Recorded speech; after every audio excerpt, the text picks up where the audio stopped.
ಮುಖ್ಯಮಂತ್ರಿಗಳ ವಿರುದ್ಧ ಸಂಜಯ್ ಪಾಟೀಲ್ ನಾಲಿಗೆಯನ್ನ ಹರಿಬಿಟ್ಟಿದ್ದಾರೆ, ವಾಗ್ದಾಳಿಯನ್ನ ನಡೆಸಿದ್ದಾರೆ. ಈಗಾಗಲೇ ಮೂಡ ಹಗರಣದ ವಿಚಾರಕ್ಕೆ ಸಂಬಂಧಪಟ್ಟಂತೆ ಬಿಜೆಪಿ ನಾಯಕರು ಮುಖ್ಯಮಂತ್ರಿಗಳನ್ನ ಟಾರ್ಗೆಟ್ ಮಾಡಿಕೊಂಡು ವಾಗ್ದಾಳಿಯನ್ನ ನಡೆಸ್ತಾ ಇದ್ದಾರೆ. ಈ ಮಧ್ಯೆ ಸಂಜಯ್ ಪಾಟೀಲ್ ಕೂಡ ನಾಲಿಗೆಯನ್ನ ಹರಿಬಿಟ್ಟಿದ್ದಾರೆ. ನೀ ಮಗನ ಸಗಣಿ ತಿಂದಿ ವಾಂತಿ ಮಾಡು. ಬೆಳಗಾವಿಯಲ್ಲಿ ಪ್ರತಿಭಟನೆ ಸಂದರ್ಭದಲ್ಲಿ ಏಕವಚನ ಪ್ರಯೋಗ.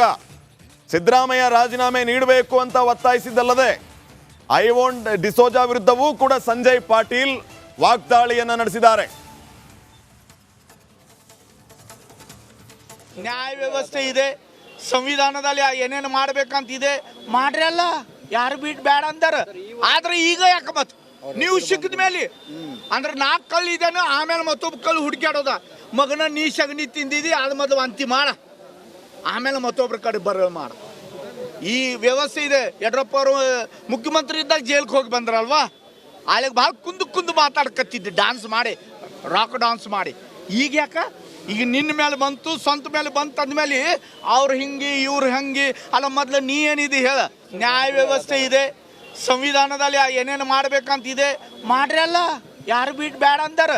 ಆದ್ರೆ ಈಗ ಯಾಕೆ ಮತ್ ನೀವು ಸಿಕ್ಕಿದ ಮೇಲೆ ದೇಶದಲ್ಲಿ ಯಾರು ಸಂವಿಧಾನಬದ್ಧವಾದಂಥ ಸಂವಿಧಾನವನ್ನು ರಕ್ಷಣೆ ಮಾಡುವ ಹುದ್ದೆಯಲ್ಲಿ ಇರ್ತಾರೆ, like governor, president of India, ಇಂಥ ಹುದ್ದೆಗಳಲ್ಲಿ ಯಾರು ತಮ್ಮ ಅಧಿಕಾರ ಹೊಂದಿಕೊಂಡಿರ್ತಾರೆ ಅವರು ಈ ದೇಶದ ಸಂವಿಧಾನವನ್ನು ರಕ್ಷಣೆ ಮಾಡುವ ಕೆಲಸವನ್ನು ಮಾಡಬೇಕು.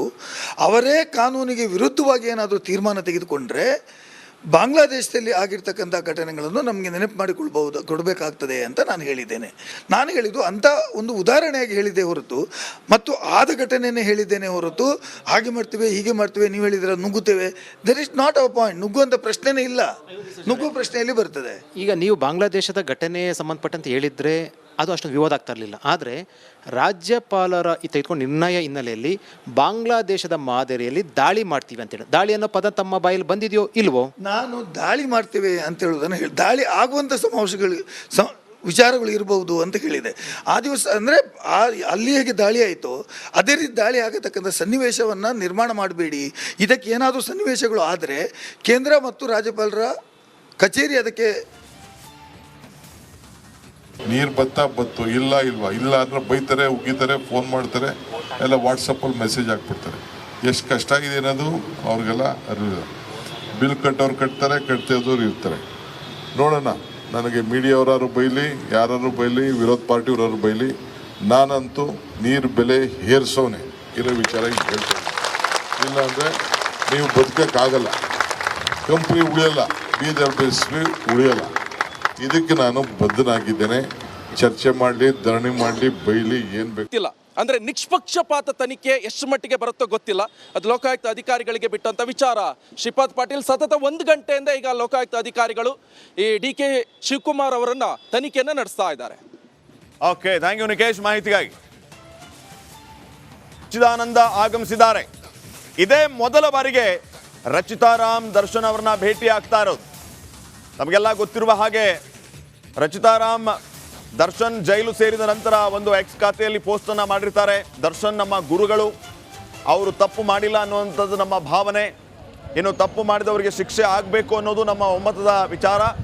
ಆದಷ್ಟು ಬೇಗ ದರ್ಶನ್ ಅವರು ಆಚೆ ಬರಲಿ, ಈ ಮೂಲಕ ಚಿತ್ರರಂಗದಲ್ಲಿ ಮತ್ತೆ ಅವರು ಮುನ್ನುಗ್ಗಲಿ ಅನ್ನುವಂತಹ ವಿಚಾರವನ್ನು ಪ್ರಸ್ತಾಪ ಮಾಡಿ ಟ್ವೀಟ್ ಮಾಡಿದರು.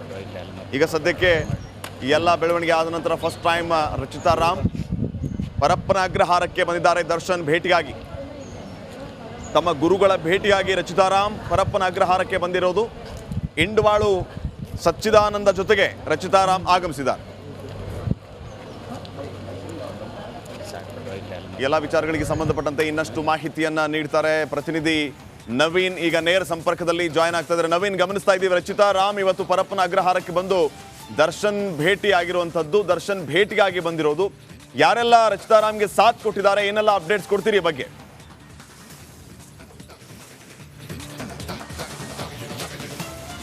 ಶ್ರೀಪಾದ್ ಪಾಟೀಲ್ ಪರಪ್ಪನ ಅಗ್ರಹಾರ ಜೈಲಿಗೆ ಬರೋಬ್ಬರಿ 64 ದಿನಗಳ ಬಳಿಕ ಅಂತಂದರೆ ದರ್ಶನ್ ಜೈಲು ಸೇರಿ 64 ದಿನಗಳು ಕಳೆದ ಬಳಿಕ ಏನು ದರ್ಶನ್ ನಮ್ಮ ಗುರುಗಳು ಅಂತಲೇ ಯಾವಾಗಲೂ ಹೇಳ್ಕೊಳ್ತಾ ಇದ್ದಂತಹ ರಚಿತಾ ರಾಮ್ ಅವರು ಇವತ್ತು ಜೈಲಿಗೆ ಬಂದಿರುವಂಥದ್ದು. ಪರಪ್ಪನಗರ ಜೈಲಿನಲ್ಲಿ ಅವ್ರನ್ನ ಭೇಟಿ ಆಗೋದಕ್ಕೆ ಈಗ ಏನು 2 ಬ್ಯಾಗ್ಗಳಲ್ಲಿ ತಂದ ತಿಂಡಿ ಹಾಗೂ ಒಂದು ಬ್ಯಾಗ್ನಲ್ಲಿ ಮುಚ್ಚಿದ ಒಂದಷ್ಟು ಬ್ಯಾಗ್ಗಳಿತ್ತು. ಅದರಲ್ಲಿ ಬಟ್ಟೆ ಏನಾದರೂ ಬೇರೆ ವಸ್ತುಗಳು ಇರುವ ಕೂಡ ಸಾಧ್ಯತೆ ಇರುವಂಥದ್ದು.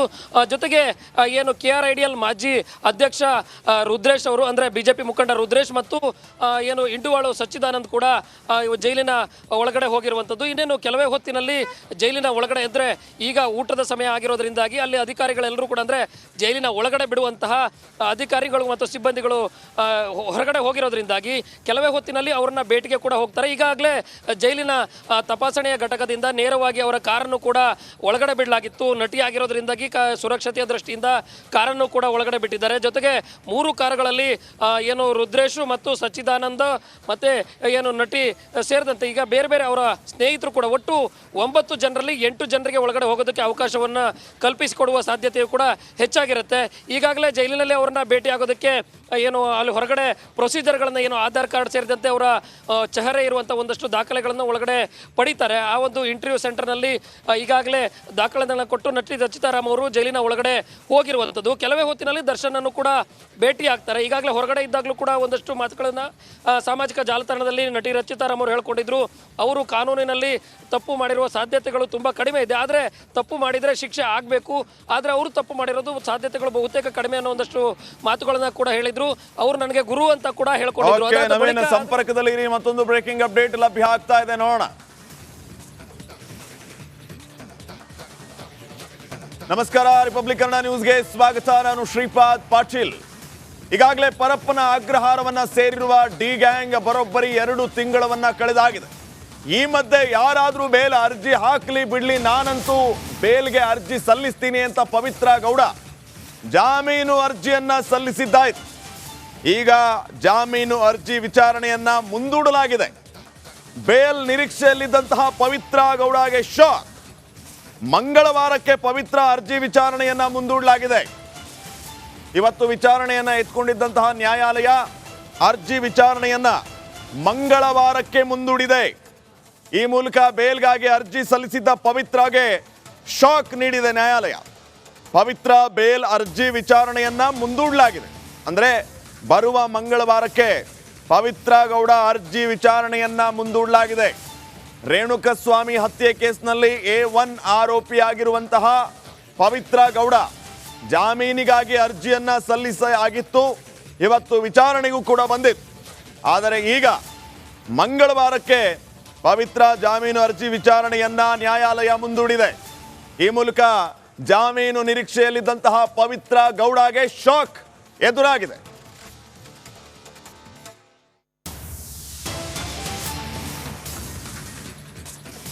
ಪವಿತ್ರ ಬೇಲ್ ಅರ್ಜಿ ವಿಚಾರಣೆಯನ್ನ ಮುಂದೂಡಲಾಗಿರುವಂತಹ ಅಪ್ಡೇಟ್ ಈಗ ಲಭ್ಯ ಆಗ್ತಾ ಇದೆ. ಈಗಾಗಲೇ ಆರೋಪಿಗಳ ಪೈಕಿ ವಿನಯ್ ಹಾಗೇನೆ ಪವಿತ್ರ ಗೌಡ ಅರ್ಜಿಯನ್ನು ಸಲ್ಲಿಸಿರೋದು ಜಾಮೀನಿಗಾಗಿ. ಇವತ್ತು ಪವಿತ್ರ ಗೌಡ ಜಾಮೀನು ಅರ್ಜಿ ವಿಚಾರಣೆಯನ್ನ ಎತ್ಕೊಳ್ಳಲಾಗಿತ್ತು. ಈಗ ವಿಚಾರಣೆಯನ್ನ ಮುಂದೂಡಲಾಗಿದೆ. ಬರುವ ಮಂಗಳವಾರ ಜಾಮೀನು ಅರ್ಜಿ ವಿಚಾರಣೆಯನ್ನ ಮುಂದೂಡಲಾಗಿರೋದು.